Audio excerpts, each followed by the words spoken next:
History is not a straight line. It's a web of choices, accidents, and close calls. Behind every headline in the history books, there's a shadowy world of what-if moments where a single decision or twist of fate could have rewritten everything. What if the Mongol horde had thundered past the gates of Vienna, conquering Europe and altering the course of Western civilization? What if the Black Death, already devastating Europe, had managed to spread even further, wiping out entire communities, not civilizations? Imagine a world where the Ottomans had actually triumphed in their conquest to take Europe. Would the Renaissance, the Enlightenment, or even the modern world as we know it have taken root?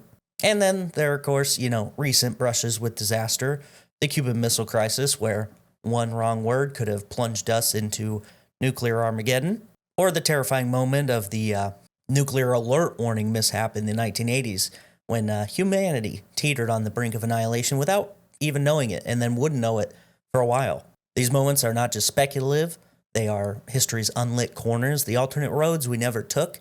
Today, we'll pull back the curtain, some of the most consequential what-ifs of all time, exploring near misses that almost could have, reshaped the world in unimaginable ways, and we're going to try to imagine them on another episode of The Remedial Scholar. That's ancient history.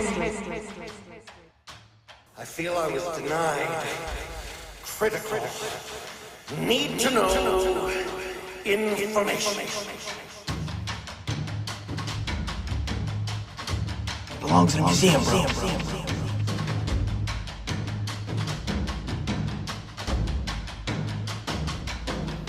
Stop skipping your remedial class. Welcome to The Remedial Scholar. I am your host, Levi, and it's good to see you. If you're new here, I'm glad you're joining us, and you have a lot of catching up to do. No, this is one of those learn at your own pace kind of things. But it's exciting to be back. Hope everybody had a great New Year's. Hope you enjoyed all the festivities if you partake. First episode of 2025. Happy to be here. I hope the yearbook episode went well. Don't know yet, but I hope it did. Anyway, that was kind of an interesting thing to try. So I look forward to the feedback I get from it. First things first, if you're a fan of the show, you love me, love the content, I would love it if you would leave a review or a rating wherever possible. Also, you can go check out the merch. I'm wearing this Remedial Scholar beanie. There's also a newer Victorian logo style design on the merch store, which is in the description. The link tree, you can click link tree and then follow that into we have a couple different links, but the merch should be at the top. So check that out. Victorian style logo, kind of synonymous with like tattoo parlors or barbershops. Super fun style, and I got to use my graphic design degree to make it. So, pretty cool. Also have plain and simple designs too. One of which is like the profile picture of the show, but instead of it looking like a book, it's just that image in black and white. Then we have the Mother Jones show, the Mother Jones shirt that says "You don't need to vote to raise hell," which you probably should just wear every day. Inspired by the Coal Wars episode, and that was our second most popular episode of 2024. So that's pretty cool. So if you haven't listened to that, go give it a listen, and then check out the merch if you want. Support the show. The profits from those goes towards hosting fees for the podcast, which is, how we get the show out there. And then there's also a spot in the link tree, like I mentioned. One of the things that you can do is, if you want, you can just donate to the show if you don't want to buy anything. Otherwise, I do have stickers for sale. But yeah, if you don't want to spend any money, you can just share us wherever possible. Trying to grow the show organically, Don't have to go buy some robots to do it. I want people who enjoy this stuff sharing it with people who enjoy this stuff, and then growing that way. I think that's the best way to do it. So that's what we're trying to do here, and it would be great if you would be a part of that. If you haven't listened to the show, you're probably like, man, this is all this guy do is beg? No. But I guess I will take the hint, and we are going to move on with it. So the topic today is actually a listener suggestion. At least I think it is. I was given the idea, but I'm not sure it took this, like, I took it in the same direction that they had in mind. I'm assuming after it comes out that I'm going to find out whether or not I did it properly, but, you know, that remains to be seen at this moment. If you want to suggest an episode, you can do it in the link tree as well. And then in addition to that, you can go to YouTube, comment on the video, comment on the social media posts on Facebook and Instagram, or there's a Facebook group. So if you're listening to this and been like, man, I wish he would talk about this, I might. You just got to tell me. I'm not a mind reader. I'm working on it, but I don't know how yet. Anyway, yeah. So that's where this topic came from, kind of. I mean, basically it's just a what if situation in history, right? We have these moments in history where something could have happened, but it didn't, or it almost happened, and that's kind of where I'm going with this. And I like exploring concepts like this. You know, taking, you know, the context of situations and twisting them and just hypotheticals. It's super fun for me. And it's also, you know, sets the stage. Could do a sequel. We could have a sequel episode of this down the road. I mean, there's a lot of things that have not happened, and there's a lot of things that have happened. And, you know, it's a never-ending plethora of things. This probably could be its own podcast of what ifs. Anyway. That's the idea, you know, some major things that almost happened or did happen and how it would be if they didn't happen. There's a wide range going back to medieval Europe, to the time of the Mongols, the Black Plague, the Victorian Age, and the Nuclear Age. So a lot to go over. So we're just going to get started. Let's get into it. First one involves something that we have danced around in episodes before. One that should definitely go through fully on its own episode, or probably several. You know, some of the more fascinating aspects of history belong to these people. Is a lot of anecdotes attributed to their ferocity. And if you've been paying attention, you can probably guess that it's the Mongols that I'm talking about. Now, I understand that the Mongols have this mythological identity thanks to modern resurgence of these cultures. Same thing with like Sparta and the Vikings. Of course, like those two cultures, the Mongols did a lot to earn their reputation. It's not like people are just like, we should say that they're super strong and can conquer everybody. That'll teach them. No, they wrecked people. And if you were in their sights, it was probably not good, no matter what. So today I'm talking about the abandoned invasion of Europe. The Mongols' attempted invasion in Eastern Europe, or like at the Danube River, which was fortified by Hungarians, and ultimately the invasion was pushed back. There's several things that could have caused this. A lot of people point to how stronger the European fortresses and knights could have been in compared to, you know, the places that the Mongols attacked in Asia. That these castles were too much for the Mongol horde, right? Other points are like, you know, there's a death of a Khan, and a lot of everybody had to kind of like turn around and go basically do a pilgrimage back to get to watch the new Khan be selected, and that was part of their tradition. So that threw a wrench in the plans, right? But the main thing I think to remember about why they didn't invade Europe as intentional, like as hardcore as they did everywhere else, I think that their heart just wasn't in it. And I mean, it'll make sense in a little bit, but just to get you up to speed, the Mongols at this point, if you don't know, the Mongols are a nomadic, or they're pretty sedentary now. We're a nomadic collection of tribes in the mountainous steppes of Central Asia, known for their skills in horseback riding, archery, and their ferocious tenacity and strategy. These people would unite together under one man, Temujin, a.k.a. Genghis Khan. Yes, I said Genghis Khan. Little known fact, that's how it's supposed to be pronounced. Nobody knew that. Probably didn't help having John Wayne play him back in the 60s, Pilgrim. But anyway, Genghis Khan would ascend to power ultimately in 1206, but spent a few years getting everybody on the same page. There's a lot of tribes to kind of connect, and he had to rely on things like diplomacy, military prowess, and just sheer determination. Quickly, the Mongol Empire grew, and Genghis took his fight to the neighboring kingdoms. By 1215, he had captured Beijing, subjugated the Khwarezmian. I'm not confident about that one. In Persia, is a Khwarezmian Empire in Persia by 1221. So he's cooking. By the time of his death in 1227, the Great Khan had interacted with and conquered a good chunk of Asia and began dipping his toes into Europe a little bit. Some of his generals had beaten some Kievan Rus princes in a battle at the Khalkha River in 1223. And then when Genghis Khan died in 1227, the Mongol Empire was already one of the largest empires in history. The estimated size of the empire at the time of his death is around 9 million square miles, which is 23 million square kilometers for any of my non-American listeners.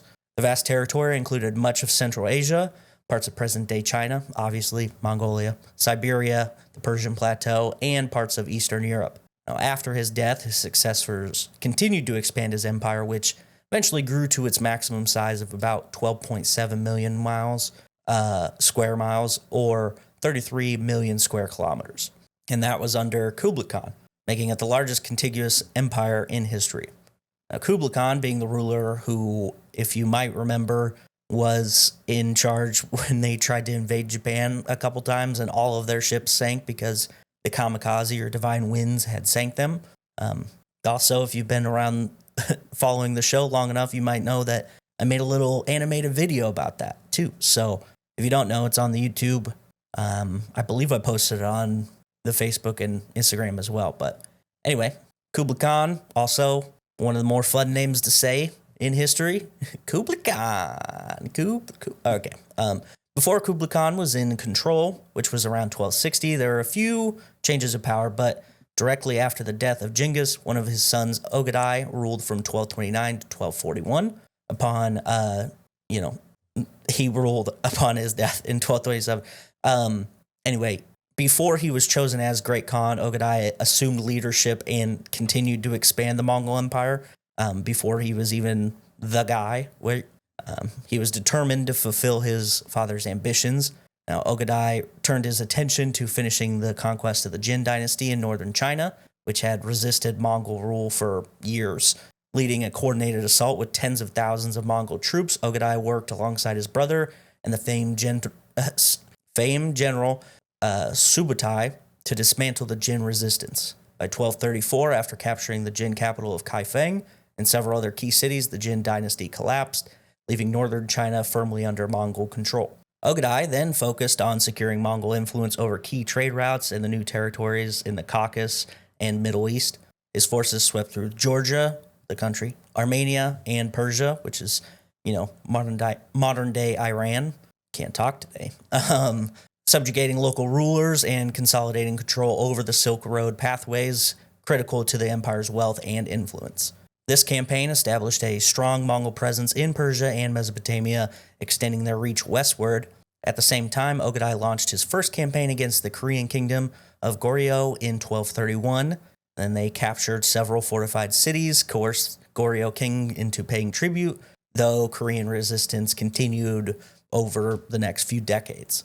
Ogedai's most ambitious campaign, however, was directed towards Europe. Beginning in 1237, vast Mongol army led by Batu Khan and Subutai advanced into the lands of the Kievan Rus, defeating Russian forces and sacking cities like Ryazan and Vladimir and Kiev in 1240. From there, Mongols surged eastern Europe, decisively beating European armies at the Battle of Legnica in Poland and the Battle of Mohai in Hungary in 1241. With, Hungary very unprepared for this, and it kind of looked like the Mongols could just keep going, but they turned around. Ogedai died in 1241, and this led to an unexpected withdrawal as Batu Khan and other generals had to return to Mongolia for the selection of the Great Khan, a decision that spared them at that moment. So, what would have happened had the Mongols returned? Well, I mean, they did. They did return. It was substantially less intense. But the biggest thing to think about is how wildly unprepared the Europeans were at that point, specifically Hungary. when the Mongols left, all of them kind of collectively decided to beef up their defenses, and Hungary actively amassed an army to protect their eastern border, right? Because they were like, we don't know if this is going to happen again, but it might. Yeah, so I think this also contrasts to the early expansion of the Mongol Empire, because Hungary and Co. had that much more time to prepare for the next iteration of the Mongols. But then again, they also didn't know when it was going to happen again. The Hungarians were not bothered by the Mongols until 1285, 24 years after they had abandoned their first attempt, following the death and ritual pilgrimage, selecting the new Khan. In that time, more fortifications were built, and in contrast to the Asian fortresses, there were many more of them, and they held specific defensive positions, like atop hills or, embedded in mountains, things like that, which they weren't larger than like some of the Asian fortresses, but there's a difference because fortifications in a lot of the places that the Mongols invaded in Asia were surrounding cities, whereas in Europe, you had these like standalone forts and castles all over the place. Fortifications in Europe were essentially the medieval version of a space race. They made more castles, and because Europe was a bunch of these decentralized powers constantly warring with one another, Asia had more centralized powers. The castles were created to withstand many attacks, so they created, more defensive and ingenuitive manners to defend their castles. However, this is not the point of the episode. I'm just kind of giving you some reason, like some rationale as to some of the things that prevented them from, succeeding or continuing.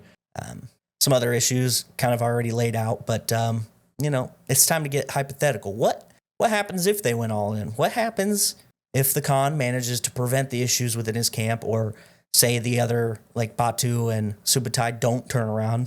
Let's say that the resources that they need and logistical issues that could potentially prevent anything like this weren't an issue. They're inspired enough to approach Europe with the same tenacity that they did with most of Asia at that point. Well, for starters, would have been pretty horrifying for those on the other end of it. Full invasion most likely would have stopped also. Just because of the terrain on that section of Europe, you run into mountains, you run into like thick forests, and the Mongols like their horsies, so kind of hard to invade in a situation like that. But for fun, obviously, that's what we're doing here. Good family fun. Let's say that they just keep going, defying all the odds, pursuing conquest full tilt. The Mongols committing fully to an invasion, conquering Europe. Their conquest would have really messed things up. In a lot of different ways. The Mongols, known for their swift and highly coordinated military strategies and psychological warfare, would have done some damage. And I want to put it into perspective of some things, because everybody knows how upsetting it was when the Norse approached England, right? When they started working their way down from the northern European areas in like 800, 900. When they started doing that, they had very similar tactics. They weren't on horses, but they were like, we're just kind of gonna raise hell. We're coming in. That is very, very similar in terms of how unpredictable it could be. And obviously that had a lasting impact because of how much those people have lingered in the minds of the people, like just everywhere, right? So imagining that same thing, but on like a way bigger scale with the Mongols, that's tough, man. It is rough. I think also the cities would have been caught off guard in a huge way because, like I said, we have European fortifications that are spaced out, and the towns and villages and cities aren't really within wall. The big cities still have walls, like from, late Roman Empire, and then they've kind of upgraded it and stuff, but not all of them. And so you get these Mongols coming through the countrysides, just pillaging everything. It would have been bad. It would have been real bad. it would have disrupted so many things. European agricultural situations would have been toast, social structures, just everything. And then also head-to-head military battles, that would have been tough too. Beyond the military campaigns, the Mongols also knew how to do biological warfare. They famously, in the siege of Kaffa in 1347, were catapulting plague-infected corpses into the besieged city, right? Which weakened the population within because they all started dying of the plague. Pretty crazy. That's so wild.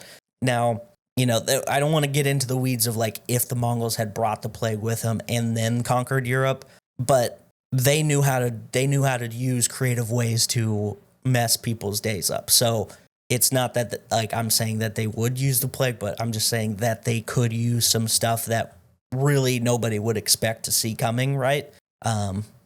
So politically, when the Mongols started, conquering things, this would have thrown the feudal system out of whack. Local lords might have been forced to, submit as, tributaries to retain their power. They would have to spend a lot of money and give their money and their things upward. European society already dealing with some of the devastation of their feudal system at the time of this potential invasion. As things were kind of straining, the Catholic Church's influence also would have started to fail. The Mongols were known for their religious tolerance of the people that they were conquering. They would have allowed diverse faiths, and they would have weakened the Church's longstanding political stronghold on the people of Europe. So many religious persecution events happened at the hands of the Catholic Church, and most famously, like things like the Spanish Inquisition would not have been a thing underneath Mongol control because there would be no power structure to enforce that kind of thing. Mongol governors also might have restructured political hierarchies to align with their empire's governance model, which, like I said, would have thrown the feudal system away. Essentially, there'd be more direct oversight from regional administrators who were loyal to the Khan. And economically, would have been, it wouldn't have been super different, but depending on how aggressive the conquest was and how much damage was done by the Mongols, the recovery period for Europe could have taken a little bit. I think one of the things that would have helped, though, with that specific aspect is that they would be now included in this expansive trade network, utilizing the Silk Road, having access to so many different goods from all across Asia. I also think this is important because in medieval Europe, there is kind of a, hey, we're not going to trade over there. Like, it was not a thing. And that's why kind of towards the Renaissance, we're going to start looking for other ways to get to Asia because we're not going to use the Silk Road, so having access to that, unfettered access to it, could have made things really interesting. Global power dynamics would have shifted real heavily. Weakened Mongol-controlled Europe might have been integrated into the Mongols' network, which extended, from China, Persia, all over the place, and would have shifted Europe's focus eastward rather than, colonial expansion. The age of exploration, like I said, probably would have been delayed or halted entirely just because of the resources that they were trying to get to were that much easier to get now. You didn't have to sail all the way around Africa, or you didn't have to try to sail around the globe to get there. In this alternate reality, Asia's dominance in trade and politics might have, been more solidified. Europe would be more isolated and less influential. They would have been, seen as a subsidiary instead of the main actor in what's going on, which, who knows what that could have, like how that would have changed literally everything. But yeah, so that's kind of the guesstimate. It's hard to, predict anything outside of what was already kind of going on, 600 years into the future after the Mongols invaded Europe and succeeded. I have no idea. Like, it's so hard to imagine. I don't know how technology would have changed. I don't know what that would look like, but I welcome any and all hypotheses. But now I would be remiss if I neglected to transition from the Mongols to the Black Plague by way of the Mongols using the plague to invade places. Just that Siege of Kaffa is so interesting. Anyway, we're going to back up a little bit. The earliest known appearance of the Black Plague, Yersinia pestis, bubonic plague, it's a bacterium that primarily resided in fleas, which attached to them, various rodent populations. The Black Plague unleashed a wave of horror across Europe in the 14th century. Its brutal grip, I'm struggling, left a deep and lasting scar on the psyche of the continent. Originating in the steppes of Central Asia, the Black Plague, Yersinia pestis, bacterium initially spread by fleas that thrived on rats, as trade routes like the Silk Road facilitated movement of goods and people. The disease crept westward, finding its way onto merchant ships that docked in Europe.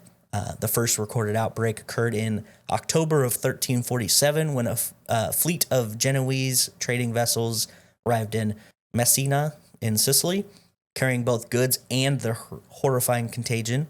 From there, it swept rapidly through towns, villages, transforming ordinary lives into scenes of unimaginable horror. Infected individuals experienced a nightmarish array of symptoms that marked the disease's brutality.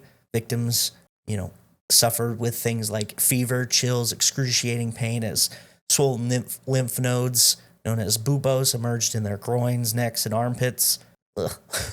These grotesque swellings were often accompanied by dark patches on the skin. The infection spread and blood vessels began to break down, leading to a gruesome phenomenon known as blackening, which also sounds awful. Those stricken faced a rapid decline. Many succumbed within days, leaving a trail of despair and horror in their wake. The psychological toll of the plague was equally devastating. Fear and panic gripped communities as the disease seemed to strike without warning, claiming victims indiscriminately. Families were torn apart, and survivors watched helplessly as loved ones succumbed to the plague's relentless advance.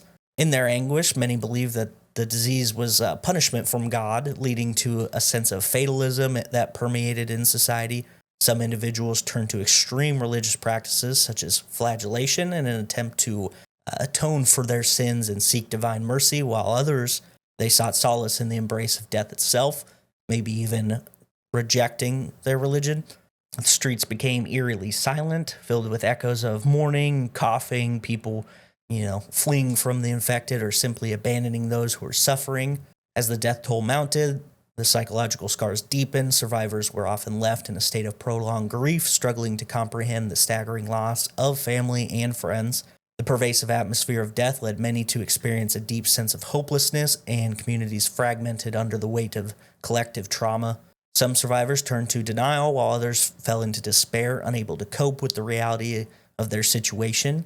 The sense of isolation, palpable as people increasingly withdrew from one another, fearing the very touch of their neighbors, might bring the plague upon them. The fabric of European society continued to unravel as the plague disrupted traditional structures. The significant loss of life not only devastated communities, but also shifted balances of power a little bit. Labor shortages emerged, leading to newfound leverage for peasants and laborers who demanded better wages and conditions. The feudal system, which was already strained at the time, began to crack under the pressure of these changes. Yet, amid the chaos, there was a growing recognition of the humanity shared among the survivors. A fragile bond formed in the ashes of the tragedy that was falling up. Words. Culturally, the horrors of the plague found expression in art and literature, where themes of mortality and suffering, began to show themselves. Artists and writers influenced by the pervasive presence of death depicted the grim realities of the time. The dance of death, or danse macabre, emerged as a poignant motif, illustrating the inevitability of death that haunted every corner of society. Meanwhile, literature, like Dante's Divine Comedy, explored the profound spiritual questions raised by the calamity. Ultimately, the Black Plague left so much so much weight on the collective consciousness of the people of Europe. The horrors experienced by those infected, coupled with the psychological devastation felt by the survivors, reshaped societal values and relationships. In the aftermath, the shadows of this despair kind of receding, communities began to rebuild, but they were forever changed by the lessons of the plague. But what if this disease just kept going? What it already killed 20 to 35 or 25 to 30 million people, which shifted demographics, depopulated metropolitan areas, labor shortages, gave workers, a little more leverage on how they were, able to bargain for better wages. It weakened the feudal system, and peasants now had leverage to their landowners. Farming had innovation to compete with massive loss of labor. You're losing people left and right. You gotta get creative on how you're gonna do some of this crop tending, right? You gotta set the stage for the Protestant Reformation later on. The faith in the church had been so low because of the devastation and the plague. Many health practices were also being adopted at the time, with heretical accusations being a thing of the past. They weren't worried about Satan coming to get you if you're washing your hands. We got to do whatever we can to not let this happen again. The biggest thing in my mind is how the plague preceded the Renaissance, the rebirth of the arts, education, things like that came from the ashes of this dark time. So what would the outcome be had the disease just kept going? Or conversely, what would happen if it never went to Europe at all? Now, we're going to start with if it continued to spread, which, could have been due to any number of reasons. It is a frightening aspect, and that's why I'm chuckling. Just like it just kept going, and we couldn't stop it. All right. Anyway, whether the warmer weather contributed to it or it started jumping to different animals, the consequences for Europe and the broader world would have continued to be catastrophic. An extended epidemic might have resulted in, breaking down the society even further, wiping out entire communities, skyrocketing the death tolls. Some places could have just been straight up abandoned. Ongoing instability would have sparked significant political transformations. We would have had people rioting, trying to figure out a way to fix it, right? In such a chaotic environment, alternative government models would emerge, including communal decision-making or democratic assemblies, fundamentally getting rid of the feudal system as a whole. Socially, prolonged suffering could have transformed gender roles as well, with women stepping into roles typically held by men, resulting in a greater gender equality over time and altering the family dynamics. Economically, the continuous threat of the plague would have created a cycle of disruption with further economic instability leading to food shortages and increased prices. However, the labor shortages caused by the pandemic also allowed the surviving workers to negotiate for better wages and working conditions. So that led, to the burgeoning middle class.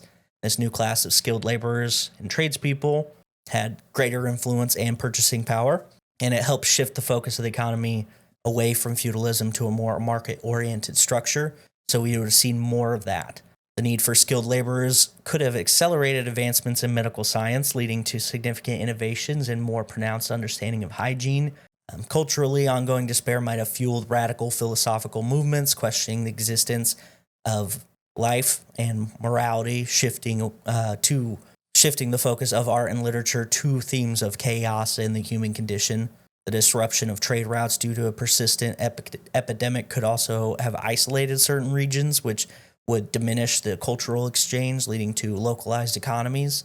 In the realm of education, a focus on public health might prioritize medical training, establishing universities and formal education systems that lay the groundwork for future intellectual movements. Furthermore, environmental impacts could arise. As cultivated lands were being reclaimed by nature because there's less people to work them, altering local ecosystems. With fewer people to exert pressure on the environment, ecosystems could recover in ways not possible under normal circumstances. On a global scale, a weakened Europe may have had less capacity for exploration and colonization, delaying or changing the course of global imperialism and its effects on the various indigenous populations. Ultimately, the intertwining of these changes could create a vastly different society, fundamentally altering the trajectory of Europe and, the impact that it would have on the world. So how exciting that could have been. And had the plague never happened, never spread to Europe, well, it would have been the exact opposite, essentially. First and foremost, the demographic stability would have continued. It would not have shuttered. There would have been less people dying, right? You have over that 4-year period, you have 30 million extra people. Communities would not have faced, such a dramatic depopulation that led to labor shortages, which means that the feudal system would have persisted longer. Landowners would have more power. Continue people who need land, need work. You have more and more people. Well, that's less people that I have to care about, because if that guy doesn't want to do his job, I can kick him out and get somebody else to come in. If that guy wants more money, I can get somebody else to do it, right? Economically, the absence of the plague would have led to a sustained continuity in trade and agricultural practices. Established trade routes would not have faced the same interruptions. Labor supply would remain steady, reducing the pressure on landowners, which ultimately would maybe stifle innovation or improve working conditions, right? The stagnation might have delayed the agricultural revolution, slowed overall economic progress. Culturally, the lack of the plague would have altered the focus of art and literature as well. All these themes of mortality, suffering, doom and gloom stuff that gained prominence during the time would not have resonated with many at the time. And that kind of thinking could have delayed or changed the character of the Renaissance later on. Religiously, the church's authority might not have been so fragile towards the end. They would have been a little more robust without the disillusionment arising from the plague's devastation. People still would trust them. Hey, we're still alive. Things are going great, I guess. Which could have potentially slowed down or tweaked the Protestant Reformation in a way, which, if you listen to the Gunpowder Plot, that had a pretty intense impact on everything. Furthermore, the absence of demographic and economic shifts would have resulted in less impetus for exploration and colonization. Desire to seek new lands and resources that emerged from labor shortages could have diminished. At the same time, they might have still gone down just because you have so many more people. You have to feed in different ways, so now you have to start getting creative in that way. Additionally, the lack of a health crisis meant there was less urgency for medical research and public innovations and sanitization. Environmentally, the absence of the rapid population decline would have continued this urban sprawl effect in places like London and Paris and things like that. Obviously, those places are big now, but they could have continued to grow at a faster rate. On a larger scale, the geopolitical landscape would have been altered. The balance of power in Europe and the world shifted. Places like the Ottoman Empire, which gained a lot from the weakened European powers at the time during the plague, might not have achieved their same level of prominence.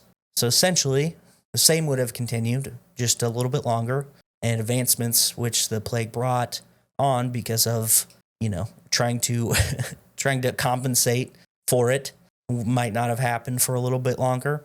Ultimately, so many things stemmed from this initial 4-year run and the subsequent waves that followed from 1347 to 1351. This is like the main period when people talk about the Black Plague. That's it. And those years were pretty formative on how civilization, especially Western civilization, formed. Continuing the trend of talking about something that was touched on in the last section, let's talk about Ottomans. And no, not the thing you put your feet up on at old people's houses. Although those are great. I kind of actually wish I had one under my desk. Ottoman Empire, one of history's most influential and enduring empires, traces its roots back to late 13th century in northwest Anatolia, where Osman I established a state that would gradually grow into the formidable power. Starting as a small principality, the Ottoman state took advantage of the weakening Byzantine Empire and the disintegration of the Seljuk Turks, carving out territories that would lay the foundation for a vast empire. Under Osman's successors, his son Orhan and others. The Ottomans steadily expanded, seizing the city of Bursa, which became their first major capital.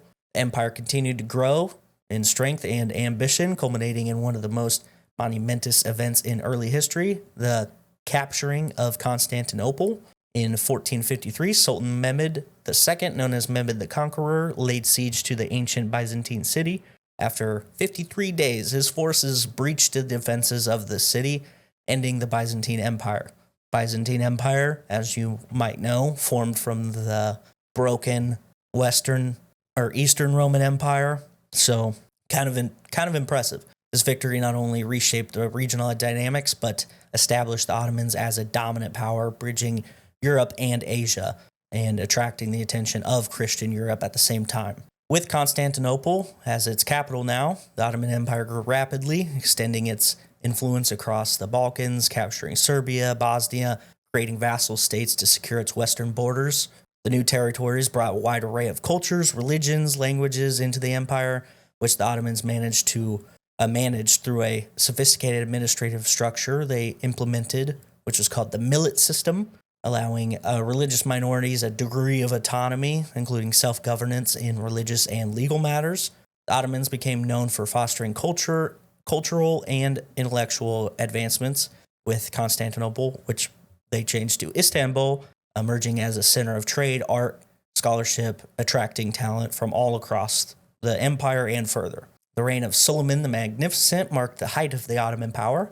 Known for his legal reforms, military conquests, and contributions to the arts, Suleiman expanded the empire's borders even further, led campaigns against Persia's Safavid Empire, and established control over territories spanning North Africa and the Middle East from Egypt to Iraq.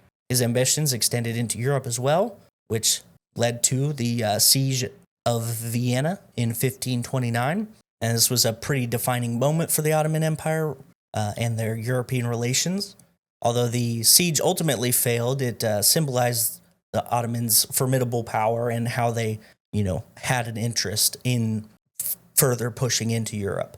Alongside these military pursuits, the Ottomans engaged with the European powers diplomatically, establishing alliances with France and England, and fostering trade relations that wove into their empire and kind of also fed Europe a little bit. By the time the Ottomans attempted deeper incursions into Europe, they had become a powerful and sophisticated empire, which was renowned for its military strength and their architectural achievements and complex administrative structure. Their early successes, cultural contributions, and initial advances into European lands set the stage for a centuries-long engagement with Europe that would not only shape their fate, but also European history as well. With the failure in Vienna, they still kind of shaped European history. So what would it look like had they actually been successful? Plenty of things prevented this from being a reality, but as was the case for the other parts of this episode, let's look into what would have happened had the stars aligned and them being successful. If the Ottoman Empire had succeeded in its conquest to expand into Europe, the continent would have resembled the kind of far-reaching impact that the Mongols kind of did, right? Just a comparison, they did have a very similar religious tolerance thing. It wasn't the exact same, but it would have been close to that, I guess. The Ottoman-controlled Europe, for instance, would have introduced a layered administrative structure that respected local customs, but subordinated them to the Sultan's authority. Now, this one would have been a little more focused on overseeing everything. It was more centralized than the decentralized Mongol type. And also the comparison is kind of important because whereas the Mongols kind of considered it just territory that they were taking, the Ottomans saw it as like a legitimate piece of what they were building. It was a state that they could rely on for different things. Like they saw it a little bit differently. So that's something to think about. In religious terms, the Ottomans' tolerance policy through the millet system would have brought Islamic governance and multicultural practices to Christian Europe. The religious diversity would have increased, but it would have been interesting because, Islamic, Catholic, and Protestant faiths kind of intermingling. There would have been some tension, but the overall governor or governance being through Islamic authority would have been this is the rule of the state. Like, this is what we're saying. You can't disobey that. But as long as you're not trying to like overthrow them, do what you want. Now, economically, it would have been a little interesting because Ottomans would have shifted trade routes through places they controlled, and by doing so, they would have had like a toll system. So if you're moving goods through, you're essentially paying a tax as you're going through. This would have been largely different than how the Europeans were handling things at the time, and super different than how the Mongols would have done it. But it was essentially just a way to ensure that they knew what was being moved through and kind of kept an eye on things in that way. Culturally, Ottoman Europe would have had a lot of Islamic influences in the art and architecture.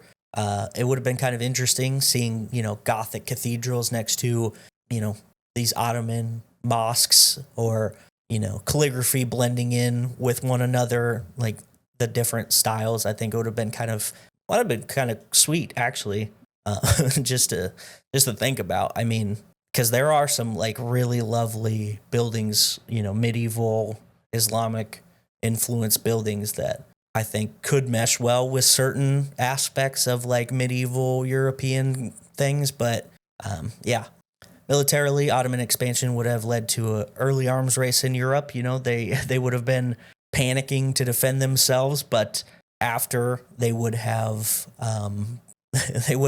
had to kind of adopt a lot of the Ottoman techniques, which might have been pretty interesting for a lot of them, but might have been pretty sweet also. I'm imagining like full breastplated knight with like these accents of like a royal flourish of of like a 15th century Ottoman headdress. Like, I don't know. I think it'd be sweet, but it could just be me.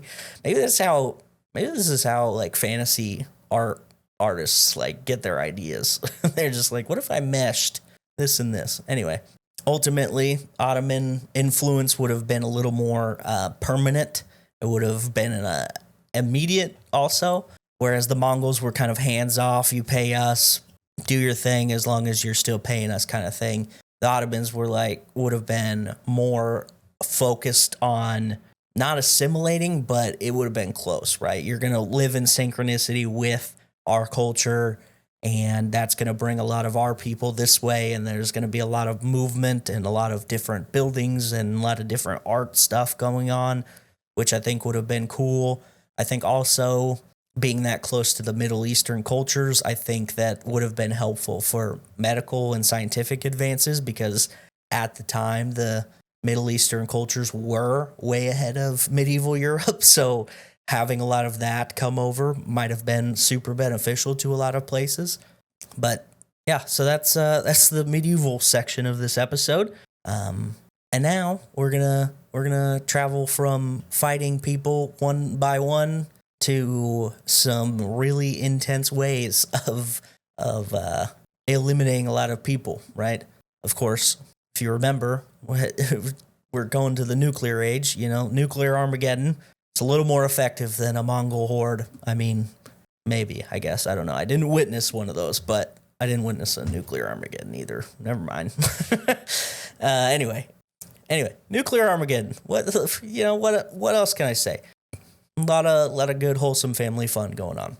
Setting the groundwork for both of these moments, they kind of came from the same time period, not exactly the same, but kind of under the same umbrella, right? If you're up to snuff on your nuclear Holocaust history, you probably know where I'm going with this. It's the Cold War. Following the War to End All Wars 2.0, the two predominant superpowers of the Soviet Union and the United States struggled to maintain their foothold on things. With Germany being divided up, the communist-leaning USSR was trying to influence many different nations with their ideals and trying to grow their sphere of influence as well, while simultaneously gaining allies who supported their government. Meanwhile, the United States, super not into that.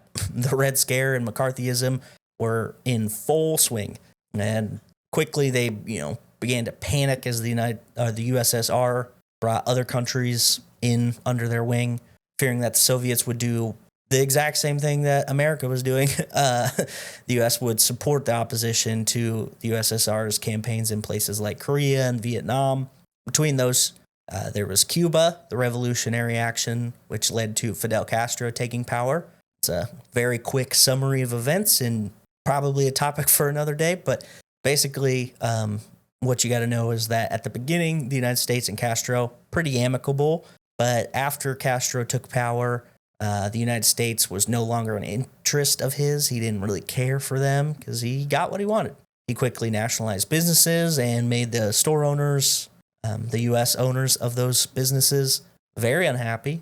Soon, diplomatic relations between Cuba and the United States were dissolved, and the USSR stepped in to be the bigger brother to this new government, and of course, support their communistic nature.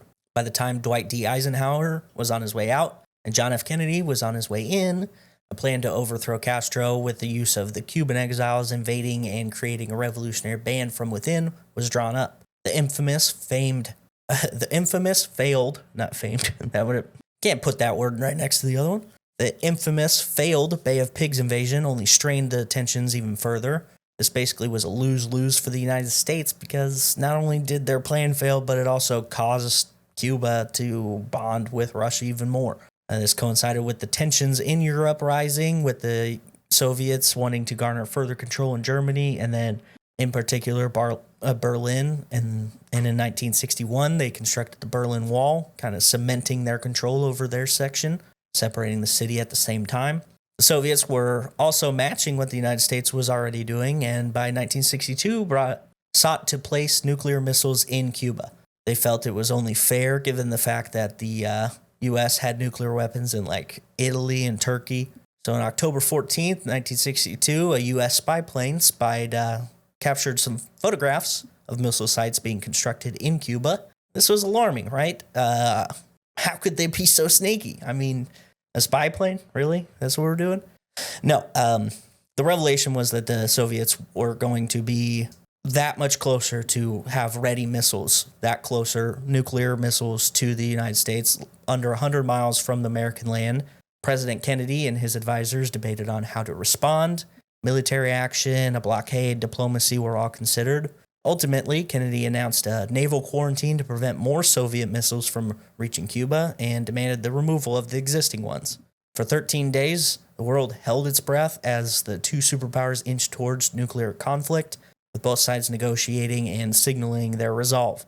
Crisis ultimately was resolved when Khrushchev agreed to remove the missiles from Cuba in exchange for U.S. pledge not to invade Cuba, and also a secret agreement to remove American missiles from Turkey, which may or may not have ever happened. But that's what they agreed to. And we're not here for the reality. So let's look into the horrific potential of what could have happened had the United States decided against the agreement, right?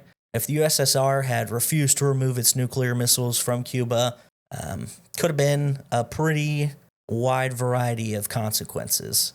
Intensified public anxiety that was already high at the time, catastrophic global warfare could be on the horizon. At the least severe end of the spectrum, the crisis would have likely intensified the anti-nuclear movement. Its public fear would turn into strong demand for disarmament. Growing public and political pressure could have motivated governments worldwide to pursue arms control agreements sooner, shifting the Cold War's tone and possibly curbing the nuclear arms race. However, even without direct conflict, an extended standoff would have placed severe strain on both economies, as military expenses mounted and trade networks faced ongoing disruption. The psychological impact as well on citizens would have been super intense. Pervasive fear of nuclear annihilation would have affected daily life. I imagine there was going to be even more duck and cover drills. Consumer confidence, economic stability, all could have been up in the air. This economic and psychological toll, though nonviolent, would have rippled out to impact not just the United States and the Soviet Union, but their allies as well, which would increase overall global anxiety.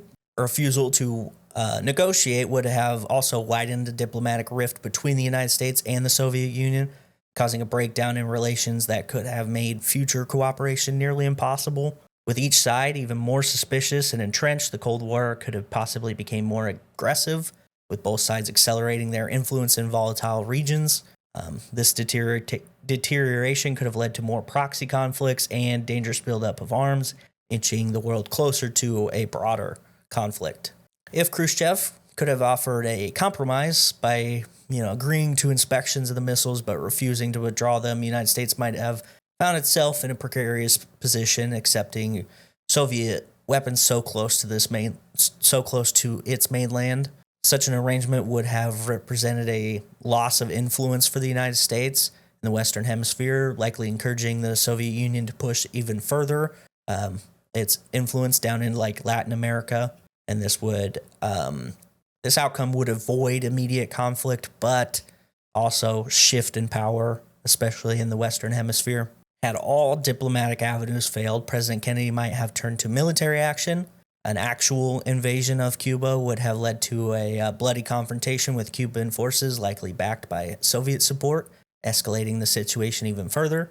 The risk of Soviet retaliation would have hung heavily on this, with potential attacks on American forces in Cuba or even direct military engagement with Soviet assets, raising the danger of a broader war between the superpowers. The crisis would have become truly severe if the United States' attack on Cuba triggered a Soviet response from the Soviets. A nuclear response was the word.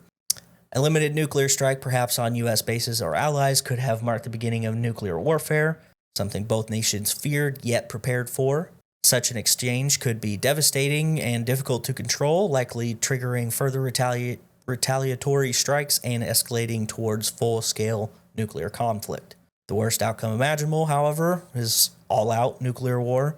In this scenario, both nations' doctrines of mutually assured destruction would come into play, with nuclear strikes launched on major cities across the U.S. and USSR and all over Europe, everywhere else basically. Immediate devastation would be unimaginable, with millions of civilian lives lost, entire cities reduced to rubble. Beyond the human toll, the resulting nuclear fallout could have led to a nuclear winter, dramatically altering global climates, decimating agriculture, plunging the world into a prolonged and deadly humanitarian crisis, which is super fun. Now, another event which follows very similar circumstances, but instead of it being strategic placement of missiles, it involves the strategic response to imminent danger.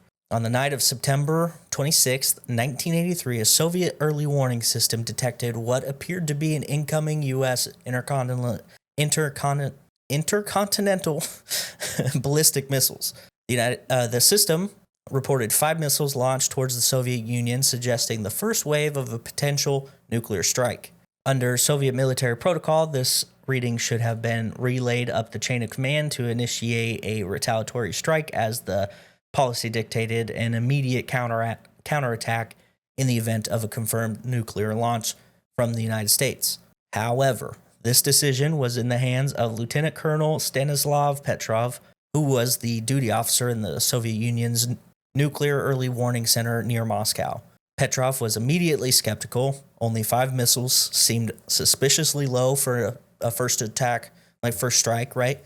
A U.S. attack would likely involve hundreds of missiles to disable the Soviet response capability. He reasoned that a genuine attack would not start with a limited amount of missiles like that. Additionally, there had been known malfunctions in the Soviet radar system before, so he cautiously doubted the reading rather than immediately reporting it as a confirmed attack. The responsibility weighed heavily on him, misinterpreting an attack would mean failing his country, while mistakenly confirming a false alarm would mean unleashing global nuclear war. Pretty fun choices to be made. Petrov made the courageous decision to choose to trust his instincts and reported it as a false alarm rather than escalating it any further. In the aftermath, it was determined that the alert was indeed a malfunction. Sunlight reflecting off of clouds had triggered a misreading in the early warning system satellites, leading them to detect non-existent missile launches. Petrov's decision to question the system's accuracy prevented a full-scale nuclear response and very likely saved the entire world. So, way to go. Way to go, Stanislav Petrov. Although his actions were kept largely secret for many years, his choice eventually came to light and is now considered one of the most remarkable examples of personal judgment averting global catastrophe. I don't know how many examples there are of that, but I mean, I appreciate his work. In later interviews, Petrov downplayed his role, saying he was just doing his job. However, his decision exemplifies the razor's edge on which the Cold War tensions balanced on, and the vital role individual discretion could play in even in systems built on ironclad protocols. Probably one of the most important decisions in recent history. Had he done what his instructions were and reported it up, things could have been very similar to the Cuban Missile Crisis. What if? There is a potential that had he followed the script, had done the thing, they still would have figured out that it wasn't real, because that is an early warning detection system. They still have potential to see it from various other things. So there is a potential that it could have stopped at another section, but, let's just say it didn't for fun. The tensions were already super high. Granted, this was kind of towards the tail end of the Soviet Union, but that also might have made them more likely to do something crazy. They would have launched their own missiles, and then the United States would have seen they had their own early warning system, so then they would have launched a bunch of missiles. You fire 5, we fire 10, then you fire 1,000 or whatever. That's the mutually assured destruction model, as it were. Once Petrov report reached Soviet military leadership, like I mentioned, probably would have retaliated pretty quickly. They would have more than likely seen the first 5 as just like a first wave. I mean, I am with him, though. I mean, if I saw 5 nukes coming for Russia, like, you're going to need way more than that, dude. That's a lot of land. That's so you underpacked. But yeah, so that they would have sent back and forth, and it would have been the worst game of racquetball ever. Now, as missiles would have been flying through the air, it would have thousands of nuclear warheads all over the planet. Human death toll would have been astronomical, and then not just from the blast, but the radiation and fires that would have spread across North America, the Soviet Union, Europe, all in Asia. The effects, extending far beyond the initial blasts. Detonation of all these warheads would have put a bunch of smoke into the air, a lot of soot into the air, potentially blocking out the sun, creating a nuclear winter, as mentioned, like in the Missile Crisis section. This could last for years. In this new frozen world, crop failures and famine would be widespread, and it just would have kept getting worse and worse. Political sections would have completely collapsed. Survivors would have had to make their own kind of way in a various amounts of different ways, not great ones either. Blast zones would have, like, immediate impact zones, obviously in shambles, but places far from blast zones would have had their own ripple effects coming out. Humanity's progress would have been set back centuries. Surviving populations struggling to adapt to harsh radioactive world would face challenges much like those would had it gone to the Cuban Missile Crisis would have been up. Petrov's decision ultimately to pause, question the data, trust his own gut over the machine-driven protocol spared the world from just a calamity like no other. This 1983 false alarm is now remembered as a critical moment where one man's hesitation prevented a tragedy that could have erased much of modern civilization. Although, on a positive note, we could have hung out with dog meat, which is awesome.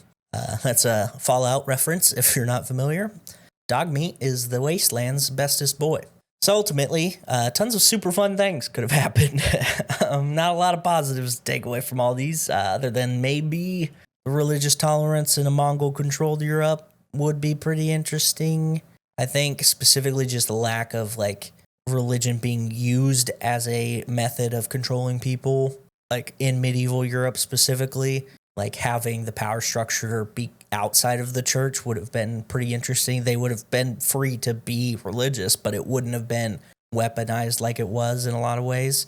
Also, imagining a Mongol-led campaign to establish colonies in the New World. First of all, if their boats ever make it, they are very bad at mounting sailing expeditions. But, like, they get to the New World, and then they get to interact with the indigenous people there, you know. I mean, native tribes and the Mongols hanging out. That'd be pretty cool. When the Spanish arrived and introduced horses to the New World, the indigenous people took to them very well, and they also really loved their bows. Synchronicity, the Mongols and them might have got along really well. Who knows? Maybe it would have been real dangerous. We're never gonna know, unfortunately. But I also do want to make a note that when I'm talking about the Mongols in this way, I'm not ignoring how insanely brutal they could be. Right?